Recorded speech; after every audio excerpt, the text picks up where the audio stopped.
Il n'y a pas que les Grecs ou les Romains dans la vie, et les légendes celtiques ou nordiques ont aussi été de grandes pourvoyeuses de thèmes pour les peintres. Ainsi peut-on se demander ce que les pré-raphaélites auraient peint s'il n'y avait eu la romance arthurienne. J'ai en effet compté une bonne trentaine de toiles, dont 3 du seul Waterhouse, pour la Dame de Shalott, astreinte à observer le monde extérieur depuis un miroir, diktat qu'elle transgressa le jour où elle y aperçut le reflet de Lancelot.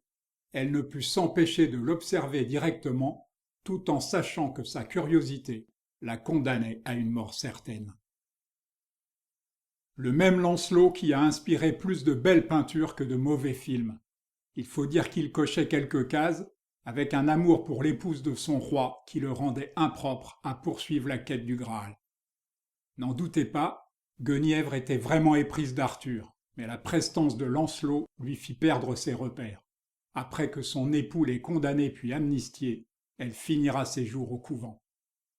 Guerrier légendaire de la mythologie celtique irlandaise, Finn ne mourut jamais. Il est simplement endormi dans une grotte sous les profondeurs de Dublin et ne sortira de son sommeil que pour sauver l'Irlande. Ses aventures extraordinaires seraient parvenues jusqu'à nous grâce au talent littéraire de son fils, Ossian. Publié vers 1760 par James Macpherson, ses poèmes continuent d'irriguer l'imaginaire européen.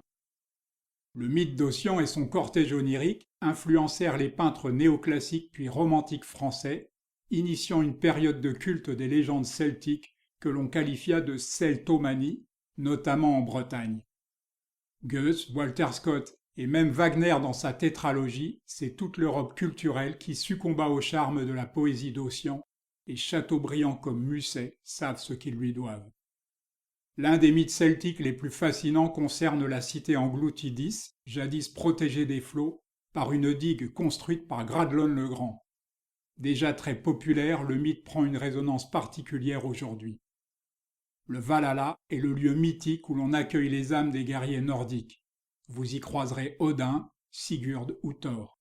Pour Jim Morrison ou Oscar Wilde, allez plutôt au Père-Lachaise. Divinité polymorphe, Odin alias Wotan est le dieu créateur de la mythologie nordique. Pourtant doté d'une force surhumaine, il est le plus souvent représenté en vieillard borgne, accompagné de 2 corbeaux. Lui aussi polymorphe, Loki est le trublion du panthéon nordique. Il devait être sacrément charismatique, inspirant des passions dévastatrices à celles et ceux qui avaient le malheur de succomber à ses charmes. Il était toutefois surpassé en beauté par Baldur. Ayant appris la vulnérabilité de celui-ci au gui, il tailla une flèche de ce bois et la glissa dans le carquois de son jumeau qui, en jouant, blessa mortellement Baldur. Sa fin signa le triomphe du mal sur le bien et le déclenchement inéluctable du Ragnarok, le fameux crépuscule des dieux, ultime bataille appelée à provoquer la destruction du monde et l'avènement d'un nouveau. Personnage central du Kalevala, mythologie orale devenue épopée nationale du peuple finlandais, Lemminkainen mourut le corps tronçonné par un berger aveugle, avant que sa mère ne le recouse et le ramène à la vie. Autre héros du Kalevala, Wainamoinen est au centre du Sampo, objet mythique apte à fabriquer aussi bien de l'or que du sel ou de la farine. Il est le symbole sacré de la richesse des Finlandais. Liés aux origines de la création, les mythes nordiques tentent en partie d'expliquer les phénomènes naturels, et l'on voit que les correspondances sont nombreuses entre les différentes mythologies européennes. Nous finirons ce rapide survol par 2 légendes slaves, Baba Yaga tout d'abord, la plus fameuse des sorcières, dont on dit qu'elle se nourrissait d'enfants, mais que plus malin qu'elle, il lui échappait souvent, et enfin l'oiseau de feu, au plumage si flamboyant qu'il excitait la convoitise.